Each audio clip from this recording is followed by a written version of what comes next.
kita kan taunya sekarang Mas spesialisasi di portrait ya. Hmm. Nah ini memang sejak awal diniatin ke sana atau pernah coba genre lain lalu akhirnya udahlah gue di portrait aja. Oke, jadi 2 tahun ini gue udah langsung mengklaim gue bahwa portrait spesialis. Jadi spesialis gue di portrait dan gue memang bener-bener ngerjain profile. Jadi foto profil dan lebih spesifik lagi yang gue kerjain tuh foto-foto high profile. Nah, kecemplungnya kalau orang yang browsing nama gue di Google, gue salah satu yang pernah bikin buku bestseller ya di Gramedia tentang food. Sebenarnya hidup gue di foto tuh cuma 2, food dan orang. Food ini gue tinggalin 2 tahunnya, gue agak sedih sih. Memang beberapa lingkungan dekat gue yang sama food itu gue tinggalin, mereka sedih juga. Kenapa? Karena menurut gue food fotografi sekarang ini udah memboringkan, membosankan. Kenapa? Semuanya pengulangan. Itu pendapat gue, tapi menurut gue, aku kayak gini sih semua. Satu motret pakai taplak ini semuanya ikutin. Jadi lu tidak ada lagi mindset untuk berkreatif dengan gaya lo, tapi dengan mengulang gaya orang lain. Oke. Tapi ini Mas, kalau mau fair-fairan ya, kalau buat teman-teman yang baru mau mulai, portrait sama food, duitnya mendingan mana? Dulu mungkin kalau gue bicara food, nah ini yang gue edukasi ke beberapa orang adalah kalau lo motret jangan diakumulasi tentang value lo. Oke. Contoh, gue motret 10 kali, gue dibayar 200 juta, ya wajar, 10 kali. Tapi bagaimana lu nilai sekali motret tuh dibayar berapa? Contoh, gue pernah motret salah satu food ya. Bahkan kalau lo makan sekarang, itu packagingnya masih gue yang motret. Oh gitu? Kebanggaan kalau lagi makan sama keluarga, ini gue yang motret nih. Itu gue satu frame waktu itu dibayar 35 juta. 35 juta satu frame. Satu frame. Belum di luar produksi. Karena kalau gue bikin quotation selalu gue pecah, jasa fotografer berapa. Itu adalah nilai gue, kira-kira klien menilai gue berapa. Kalau lo ngasih quotation all in, lo gak akan tahu nilai lo berapa di mata klien. Itu gue pecah, berarti gila gue bisa dibayar 35 juta untuk satu frame.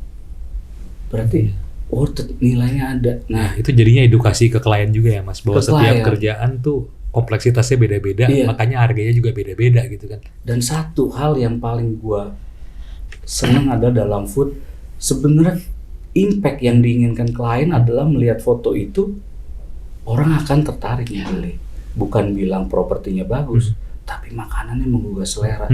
That's it. Lalu udahlah gue tinggalkan dan sekarang gue memang fokus. Banyak orang-orang yang sekarang nggak tahu kalau gue tuh pemain lama dunia portrait. Tapi karena gue tidak mau mempush siapa gue dan akhirnya ketika gue delete semua feed gue yang ada food, yang ada makanan, gue bersihin, gue rapi dan gue mengklaim gue portrait fotografer baru 2 tahun ini, gitu loh. Jadi sekarang gue udah hilang tuh jejak rekor gue motor makanan. Oke. Gitu. Nah Mas, sekarang Mas ini kan banyak fotografinya mostly ke portrait, ke orang dan mostly saya lihat banyak yang untuk company profile dan sebagainya. Yang mana orang-orang ini kan sebenarnya kan bukan model profesional nih Mas. Betul. Ya kan mereka sangat amatir, bahkan mungkin jarang ada yang difoto sebelumnya. Nah, ini saya nggak tahu Mas, kalau dari sisi kompleksitas gitu ya, mending lebih mudah mana mengarahkan model profesional sama yang tidak profesional gitu? Makanya jadi gue pernah bilang kalau lo model cantik, bajunya cakep, tapi foto lo masih busuk, ada yang salah dengan diri lo. Tapi lo balikin sama gue, lo motret orangnya lanjut usia semua loh, pakai jas dan sangat formal gitu ya, disuruh senyum susah. Itu lo tiap hari akan ketemu tantangan. Karena dalam portrait yang gue jalan ini mereka cuma minta satu, gue harus lebih bagus dari aslinya. Tapi tanpa lo edit dan filter. Itu klien-klien gue. Jadi dan yang tadi Bimo sempet singgung, gue bukan fotografer company profile, gue lebih ke portrait profile. Jadi kalau fotografer company profile dia akan moto segala keseluruhan. Ini lebih ke profile si personnya itu ya. Tapi klien-klien gue kan kebanyakan minta gue hanya untuk moto, Pak Direktur Utama BOC, komisaris. Jadi gue memang udah spesialis di situ. Dan itu gue branding.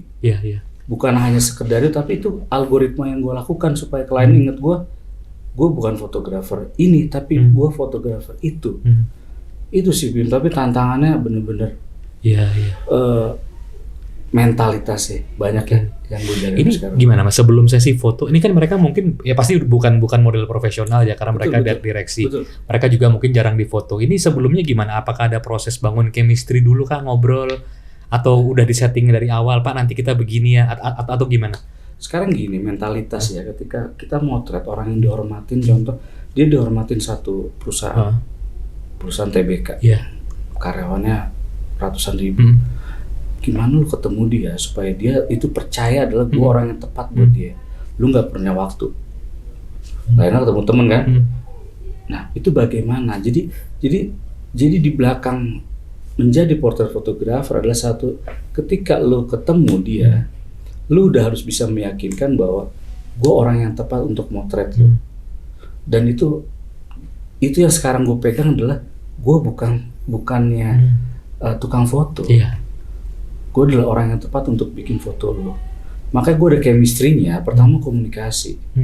Dan kenapa sih gue harus motret orang itu kanan dan kiri sebelumnya? Gue harus tahu angle terbaik mereka. Dan itu yang akan gue usahakan itu, biar mereka ngeliat. Karena gue satu-satunya orang yang berani untuk preview langsung. Kadang kalau lo ngeliat behind the scene gue bawa TV. Berarti bayaran gue lumayan gede.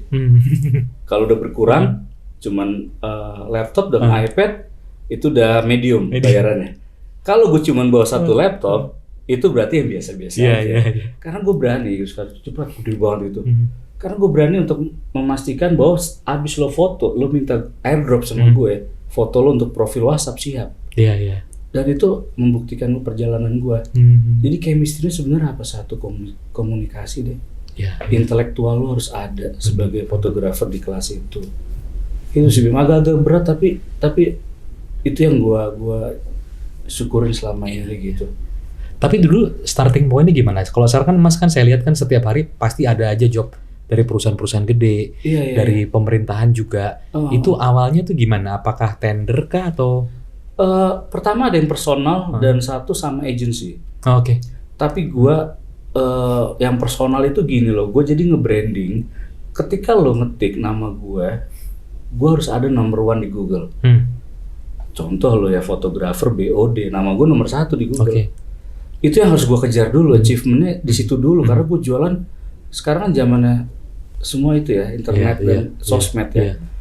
Jadi banyak yang lewat DM beberapa company gitu melalui orang markomnya lah, orang siapa gue nggak tahu. Mas saya bisa foto dari awal banyak banget DM gue.